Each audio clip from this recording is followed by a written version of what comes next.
Olá pessoal, tudo bem? Vamos lá? Vamos dar início agora ao capítulo 6, tá certo? Ao estudo dos processos de formação das palavras, tá certo? Então, dando continuidade ao estudo de morfologia, na aula anterior nós vimos o quê?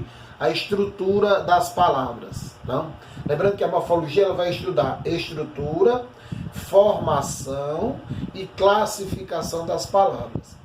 Então, esse capítulo agora, o capítulo 6, né, do livro 2, vai abordar justamente os processos de formação das palavras. Né? Então, nós já estruturamos. Então, nós vimos o radical, que é a base de sentido da palavra. Né? Vimos que ao radical nós acrescentamos as vogais temáticas nominais, vogais temáticas verbais. Na junção da vogal temática com o radical, nós criamos o tema, tá certo? O tema que é justamente a junção do radical mais a vogal temática. Daí as palavras temáticas e palavras atemáticas, não é? E ao tema das palavras nós acrescentamos as desinências, o quarto morfema, né? Que aí eu disse a vocês onde se inicia o estudo da concordância. Então, desinências nominais, desinências verbais. Desinências nominais de gênero, masculino e feminino, de número singular ou plural. As desinências verbais, modo temporais e número pessoais, tá certo? E o quinto morfema são os afixos, que nós vamos reutilizá-los agora, né? O prefixo e o sufixo. O prefixo nós acrescentamos antes do radical e o sufixo nós acrescentamos depois do radical. Tá? E encerramos a aula anterior com elementos de ligação. A vogal e uma consoante, ou seja, uma vogal ou uma consoante de ligação. E vimos casos que os dois, né, são utilizados, tanto a vogal quanto a consoante de ligação. Pois bem, então, nos processos de formação de palavras, nós vamos ter dois processos básicos. O primeiro é chamado de composição. O que é uma composição? Eu vou juntar duas ou mais palavras para formar a minha palavra, tá certo, desejada. Ok? E o segundo processo chamado de derivação. Então, eu tenho o processo de composição, onde eu junto duas ou mais palavras, e eu tenho um processo de derivação. No processo de composição, nós vamos ter duas divisões, aliás, dois tipos. O primeiro é aquele que você vai juntar duas ou mais palavras e elas não vão alterar a pronúncia quando você fizer a composição. Você pega o verbo passar, mas o substantivo tempo. Passa mais tempo. Aí junta os dois. Aí forma o substantivo passa-tempo. Veja que a pronúncia é exatamente igual, né? Tanto faz pronunciar junto como pronunciar separado. Eu pego o substantivo pé, a preposição de, substantivo moleque. Aí junto as três palavras, nesse caso aí usando o hífen. Pé de moleque. Veja que aí eu juntei, né, as três palavras e mantive a mesma pronúncia, né, que elas tinham quando estavam sozinhas, separadas. Então, quando você juntar duas ou mais palavras e elas não alterarem a pronúncia, você vai chamar esse processo de justa posição. As palavras lado a lado, né, com ou sem hífen. Tá certo? Mas bastante cuidado, porque às vezes alguns alunos pensam, a palavra composta tem que ser ligada por hífen? Não. Então, o emprego do hífen é um assunto à parte lá na questão de ortografia, né, nos estudos ortográficos, né, aí a questão do hífen. Beleza? Quando você juntar duas ou mais palavras e houver alteração na pronúncia, aí você vai chamar esse processo de aglutinação. Glutir, comer, né? Então, uma palavra aglutinada, você pega plano e pega alto. Na hora que você juntar as duas, que formar a palavra planalto, veja que a palavra plano perdeu a pronúncia do O. Você diz plano alto. Plan, aí junto o N com A, planalto. Então, aí houve uma alteração na pronúncia da palavra que você formou. Então você pega Petra, que vem pedra, mas óleo. Aí você diz Petra, óleo. Eu vou pronunciar o quê? petróleo. Então a palavra petróleo é formada por aglutinação. Tá certo? Em boa hora. Juntou aí as três, formou a palavra embora. Tá certo? Aí às vezes o professor é sempre por perda, a gente está sempre perdendo fonemas na pronúncia. Não, você pode também acrescentar, ó, lobo mais homem. Eu não digo lobomem, eu vou dizer o que? Lobisomem. Aí a pronúncia, tá certo? Aumentou, o número de fonemas aumentou e não diminuiu, como é mais comum na aglutinação. Ok? Então, na composição eu tenho, se eu juntar duas ou mais palavras e elas não alterarem a pronúncia, eu vou chamar de justa posição. Se eu juntar duas ou mais palavras e elas alterarem a pronúncia, aí eu chamo de aglutinação. São esses os dois processos de composição, ou os dois tipos de composição, já que o processo é que é composição, né? Então, processo de formação. Primeiro processo, composição. Tipos de composição. Composição por justa posição, composição por aglutinação. São os dois tipos desse primeiro processo. Tranquilo? Vamos à frente. O segundo processo, aí vem o processo de derivação. Tá certo? Então aí, mais conhecido. Então nós vamos dividir, né? Eu vou fazer uma síntese do que tem no nosso material para organizar melhor o seu raciocínio. Então, a primeira derivação, que é a mais comum, né? A gente vai chamar de derivação por acréscimo. Que derivação por acréscimo é essa? Veja, você vai acrescentar ao radical os afixos, prefixo e ou sufixo. Se você acrescentar apenas o prefixo, você vai chamar isso de derivação prefixal. Feliz, infeliz. Leal, desleal. Então eu vou chamar isso de derivação prefixal. Acrescentei um prefixo ao radical. Eu posso acrescentar um sufixo. Feliz, mente, felizmente. Leal, dade, lealdade. Então aí nós acrescentamos apenas o sufixo. Então, se eu acrescentar só o prefixo, eu chamo de derivação prefixal. Se eu acrescentar só o sufixo, derivação sufixal. Agora, eu posso acrescentar os dois, o prefixo e o sufixo. Então, quando eu digo infelizmente, eu acrescentei o in e o mente. Quando eu digo entardecer, eu acrescentei o en e o ser. Tá certo? Aí onde vem agora o detalhe, a questão, né, para você tomar cuidado. Apesar dessas duas palavras, né, nós falamos, possui prefixo e sufixo, mas os processos os tipos são diferentes. Tá certo? Na palavra infelizmente, você vai dizer que aí ocorre uma derivação prefixal e sufixal. Já na palavra entardecer, você vai dizer que existe uma derivação parassintética. E por que isso? Qual é a diferença, Jonas? Me diga aí. Quando você puder acrescentar alternadamente os afixos, ou seja, acrescentar só o prefixo ou só o sufixo, a palavra será derivação prefixal e sufixal. Veja que, infelizmente, eu posso tirar o in e ficar felizmente. Eu posso tirar o mente e ficar infeliz. Ou seja, eu posso formar uma palavra só com prefixo ou uma só com o sufixo. Ou com os dois, uma palavra que nós estamos discutindo, infelizmente. Já na palavra entardecer, veja que não dá para, partindo da palavra tarde, botar só o prefixo entarde, nem só o sufixo tardecer. Então, a palavra entardecer exige o acréscimo simultâneo do prefixo e do sufixo. Então, está aí a diferença. Quando você puder acrescentar o prefixo e o sufixo alternadamente, a derivação será prefixal e sufixal. Quando você obrigatoriamente tiver que colocar os dois, o prefixo e o sufixo, aí a derivação será chamada de derivação parassintética. Tá bom? Então, resumindo, professor, como é que eu diferencio? Dê uma dica, como é que eu faço? Tente tirar ou o prefixo ou o sufixo da palavra. Se for possível, se você retirar o prefixo ou o sufixo, e mesmo assim a palavra ainda continuar com sentido, é porque a derivação foi prefixal e sufixal.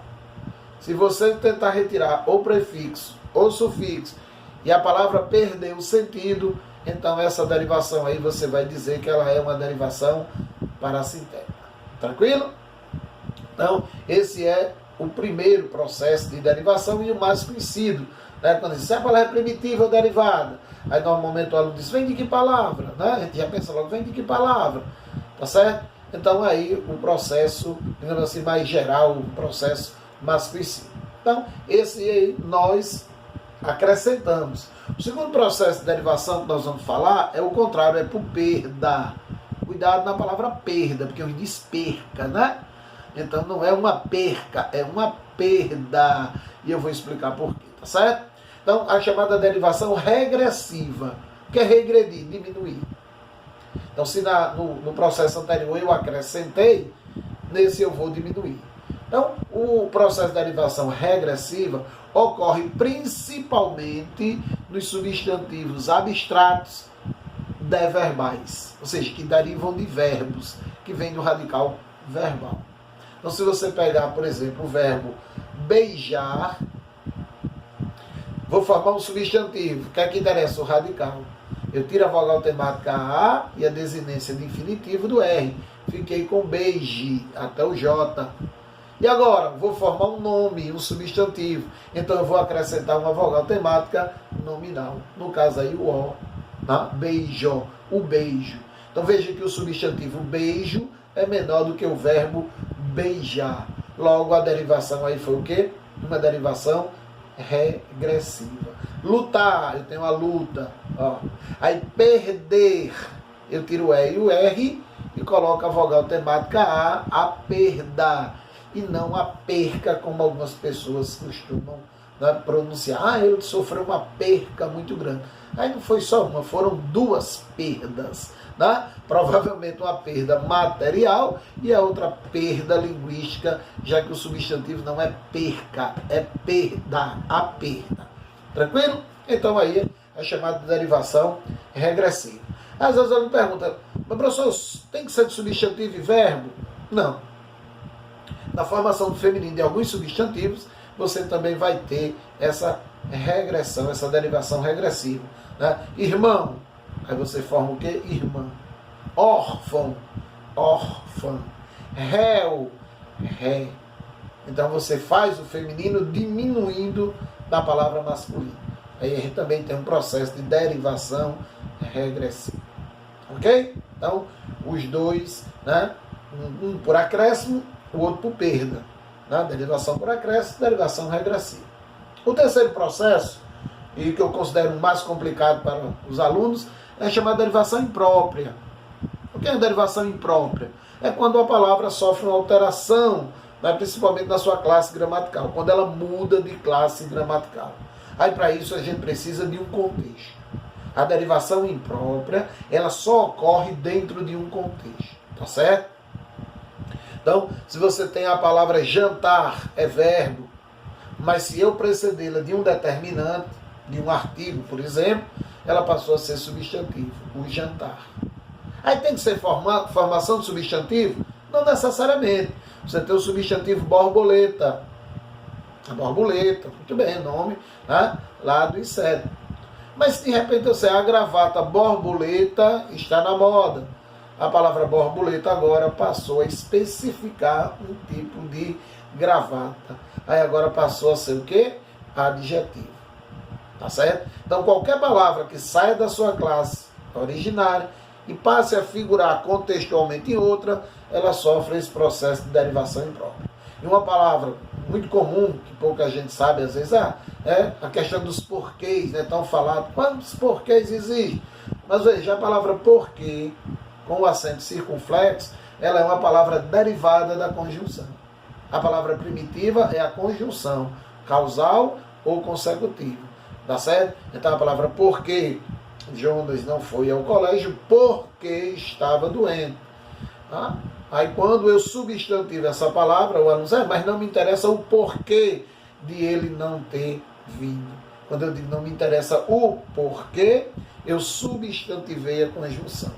Tá certo? E para fazer a diferença entre conjunção e substantivo, aí a gente vai às regras de acentuação gráfica, coloca um acento circunflexo, que a gente chama de acento diferencial. Então, o porquê, aquele porquê, meu porquê. Então, essa palavra, ela só existe dentro de um contexto. É uma palavra derivada. É um substantivo derivado de uma conjunção. Ok? Então, os 3 processos mais comuns, digamos assim, né, em provas do tipo escrita. A questão do 4º processo, que a gente chama de hibridismo, já é uma questão mais, né, mais complicada, digamos assim. Por quê? Porque vai envolver radicais de línguas diferentes. Também mais complexo, você tem que conhecer radicais gregos, radicais latinos, né? O radical grego, móvel, radical latino, então é automóvel, há uma palavra derivada por hibridismo. Bureal, ou para ser melhor no francês, birro, né? Cracia do grego, aí eu faço birrocracia, então burocracia. A palavra burocracia é uma palavra híbrida, né? Ou seja, de um radical francês e de um radical grego. Então é mais complicado, isso aí é mais a parte de leitura. Com o tempo você vai se familiarizando, é mais, né, uma aquisição de vocabulário de conhecer essas palavras. Tranquilo? Aí vem um processo de derivação muito comum na fala, que a gente chama de redução ou abreviação. Muito comum na fala, muito comum na internet. Né? Você reduzir as palavras. Né? Ei, vamos hoje, né, ao shopping, vamos ao cinematógrafo. Ninguém diz isso, cinematógrafo. Ei, vamos ao cinema? Ou vamos ao cine? Tá certo? Rapaz, eu vou comprar uma motocicleta. Não, quer saber? Eu vou comprar uma moto.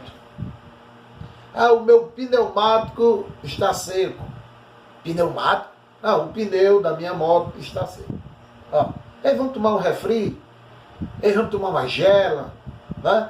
Veja como a gente resume, né? Reduz essas palavras. Então, esse processo aí que a gente chama de abreviação ou de redução é mais no campo da fala. Então, é uma questão mais próxima do Enem, né? Nas provas de Enem, já que a prova do Enem, ela trabalha a questão de linguagens, não é? É uma prova de linguagens. Então, entram os aspectos falados e entram os aspectos escritos. Tá certo? Então, é uma questão mais típica aí para a gente ver o campo da fala, o campo da informalidade. Tranquilo? O 6º processo aí vem as onomatopeias. Já são mais simples, né? É a reprodução de sons que ocorrem na natureza, de barulhos, né? Às vezes das vozes dos animais, de bem-te-vi, que dá o nome ao próprio pássaro, né? Então, o canto do pássaro, tic-tac, para representar o barulho do relógio, né? Quando você bate uma porta, o toque-toque, tá certo?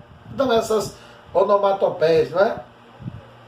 E são muito exploradas também das músicas. Então, é uma figura de linguagem mais tipicamente sonora, né?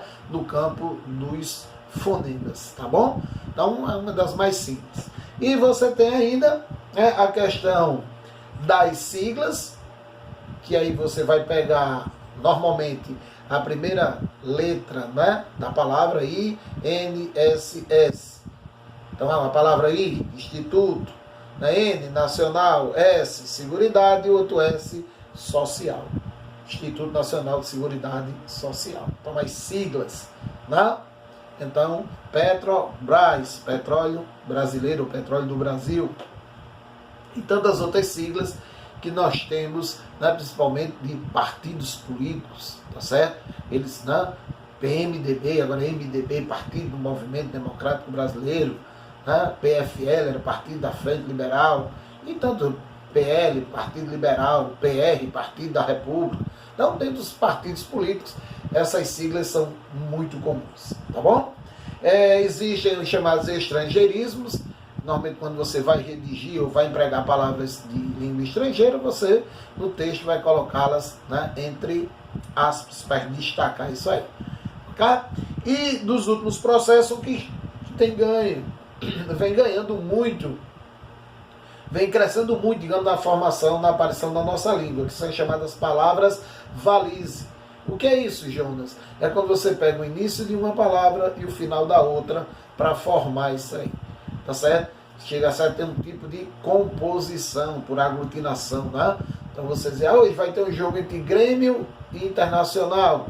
Aí você junta as duas palavras, aí pega o início do Grêmio e o final do Internacional. Aí vai dizer o quê? Um Grenal. Olha aí. Então, vamos falar português. Aquele pessoal que nem sabe falar português, nem sabe falar espanhol. Nos outros não, é? Se você não sabe falar espanhol, então fala português. Não, então você nem está falando português nem espanhol. Aí aquele, não, ele está falando portunhol. Tá? A junção aí, o início de uma e o final de outra palavra. Tranquilo, pessoal? Então aí são os processos de formação de palavras. Tá certo? A composição e a derivação. Lembrando que as palavras compostas, elas são derivadas. Porque passatempo não é uma palavra composta e é derivada, não, nós estamos falando de derivação. Uma palavra composta, né, é derivada por justa posição. Então, composição, derivação, são os dois principais processos de formação de palavras. Ok? Então, daí a parte de teoria e vai ficar para a nossa próxima aula, a correção dos exercícios no material, que são das páginas 18 até a página 21. Dever de casa, né? Para que numa próxima aula nós venhamos a corrigir esses exercícios. Ok? Então até o nosso próximo encontro.